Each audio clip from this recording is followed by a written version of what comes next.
Tetapi memang kita menjadi bertanya-tanya, kenapa sekarang kemudian dimunculkan begitu? Tentu itu dialog tingkat intelijen itu, udah tingkat tinggi yang begitu. Pasti ada target, ada sesuatu yang akan diraih. Anggota Komisi Fatwa MUI Pusat menjadi tersangka dugaan terorisme. Inilah pendapat Dr. Kiai Haji Muhammad Nuril Irfan MA, anggota Komisi Fatwa MUI Pusat, yang juga dosen UIN Syarif Hidayatullah dan pengurus lembaga dakwah PPNU.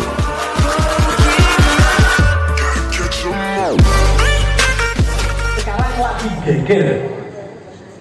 Ini informasi nih. Iya. Jangan bilang-bilang. Rahasia. Tolong jangan bilang-bilang. Bahwa salah seorang anggota Komisi Fatwa ada yang sedang kena tersandung hukum.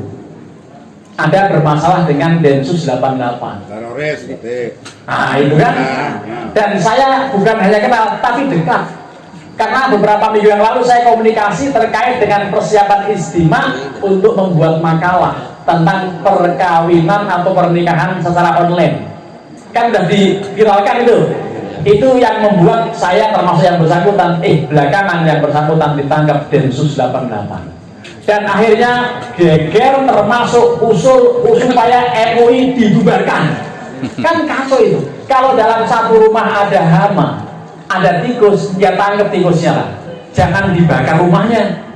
Ini rumusnya begitu. Masa hanya karena satu orang lalu semuanya mau dibabat habis dibubarkan? Padahal MUI selama ini betul-betul berdampingan. Tadi Pak Kiai mengending-ending supaya antara umarok dan ulama bersinergi, antara MUI dengan negara bersinergi. Itu memang idealnya begitu, dan selama ini sudah berlanjut seperti itu, kok kemudian mau dibubarkan. Jadi tadi ramai juga di TV One. Ada Hidayat Nur Wahid, ada beberapa tokoh tadi yang berdialog. Ini tadi informasi itu sekilas saja. Ya, intinya saya sudah 2 kali ceramah, termasuk dalam khutbah Jumat saya membaca ulang mengenai 6 sikap MUI, antara lain bahwa itu urusan pribadi yang bersangkutan, tidak ada sangkut paut dengan MUI. Kalau kemudian MUI digeneralisir, digebyah-uyah, di sini ada gebyah-uyah. Ada. Kalau kemudian digeneralisir, digebyah-uyah, semuanya dianggap salah, tentu tidak bijak. Ada bagian yang memang sedang tersandung masalah, karena MUI itu Pak, MUI itu berbeda dengan organisasi misalnya NU atau Nahdlatul Ulama, beda dengan Muhammadiyah, beda dengan Persis, beda dengan Al-Wasliyah. Itu MUI itu adalah wadah. MUI itu organisasi besar yang kemudian di dalamnya ada macam-macam. Ada orang yang dari Nahdlatul Ulama, ulama-ulama, ada yang dari Muhammadiyah, ada yang dari Persis, ada yang dari Al-Wasliyah, bahkan kemudian ada juga yang dari DDI. Apa DDI? Dewan Dakwah Indonesia. Nah kebetulan yang bersangkutan ini dari utusan ini, sehingga kritik MUI untuk muhasabah bahwa dalam rekrutmen, dalam merekrut keanggotaan harus selektif lagi. Kalau perlu ada fit and proper test, kalau perlu ada uji kelayakan, dan ada tes. Supaya apa? Supaya tidak tersusup hal-hal paham yang seperti ini. Tetapi memang kita menjadi bertanya-tanya, kenapa sekarang kemudian dimunculkan begitu? Tentu itu dialog tingkat intelijen itu, udah tingkat tinggi yang begitu itu. Pasti ada target, ada sesuatu yang akan diraih. Bahwa MUI itu kemarin dari ketua umum MUI masuk ke wapres kan gitu ya. Jangan-jangan nanti akan membahayakan ulama atau kelompok ini kan begitu. Ya jangan-jangan ada unsur-unsur seperti itu, dan karenanya kita mohon pada Allah mudah-mudahan ini untran-untran atau udrik atau uplek ini bahasa sini ya udrik-udrik atau untran-untran yang ada di MUI ini mudah-mudahan segera reda, dan ini bagian dari yang memang kalau belum tahu ya saya beritahu, tapi tolong jangan bilang-bilang ya mengenai MUI ada penyusup, dan kemudian yang menjadi masalah adalah sudah diproses dan dinyatakan oleh MUI sejak diputuskan ini sejak ada masalah itu yang bersangkutan sudah dikeluarkan, dinonaktifkan dari MUI sampai kemudian nanti ada kejelasan. Karena ternyata Pak, menghadapi Densus itu tidak menghadapi ini KPK menghadapi KPK tidak seheboh menghadapi Densus, karena gawat kalau Densus itu urusannya. Saya kebetulan juga dipercaya oleh BNPT untuk menjadi tentor, menjadi pengajar di Lapsus, lapas khusus Sentul.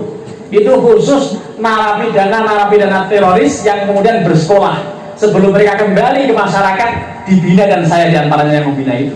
Bahkan saya sudah ada 4 atau mungkin 5 kali ke Nusa Kambangan untuk ketemu teman-teman yang kebetulan masuk dalam aliran garis keras seperti ini, yang sudah diwanti-wanti oleh Rasulullah, halakal mutanatti'un, thumma halakal mutanatti'un, celaka, binasa orang yang ekstrim, binasa orang yang suka jeruk angin, yang tasyadud dalam beragama. Kita tidak boleh tasyadud, harus di tengah-tengah, yang dikenal dengan wasaton, umatan wasaton litakunu syuhada 'alan nas. Kita harus umatan wasaton, di tengah-tengah, yang khairul umuri awsatuha. Tasyadud sekali di kanan jangan, tasyadud di kiri yang kemudian itu adalah ateis atau PKI juga jangan. Ya, terlalu keras dalam menyampaikan ajaran juga jangan, tetapi terlalu lembek juga jangan, atau terlalu meniadakan agama juga tidak. Karena Indonesia adalah negara Pancasila yang sila pertamanya adalah apa? Ketuhanan yang Maha Esa. Titik sampai di situ. Ketuhanan yang Maha Esa. Dulunya enggak, dulunya sampai ada 7 kata. Ketuhanan yang Maha Esa dengan kewajiban menjalankan syariat Islam bagi pemeluknya itu dulu. Tapi sepakat oleh para ulama, sepakat oleh para pendiri bangsa, tokoh-tokoh yang mendirikan bangsa untuk mengalah untuk menang dalam rangka untuk menjaga kesatuan dan persatuan dan kesatuan Republik Indonesia. Maka dicoret 7 kata itu. Cukup dengan kalimat ketuhanan yang Maha Esa, karena itu cocok dengan wa ilahukum ilahu wahidun la ilaha illa huwar rahmanur rahim, dan cocok dengan qul huwallahu ahad. Karenanya itu dasar negara kita, dan kita betul-betul harus menegakkan ya keadilan, ikut membela keadilan, dan jangan sampai terpengaruh dengan gerakan-gerakan yang membahayakan. Katanya ini pesan buat Dewan Pembina yang punya Yayasan Ta'alum Musibian. Ini penting pendidikan kepada mereka, jangan sampai diajarkan hal-hal yang sifatnya ekstrim. Rekrutmen guru juga yang jelas, jangan sampai guru yang tidak jelas sangat ilmunya, guru yang pernah nyantri dengan yang jelas. Luar biasa, komen, like, and subscribe punya Bangku ya.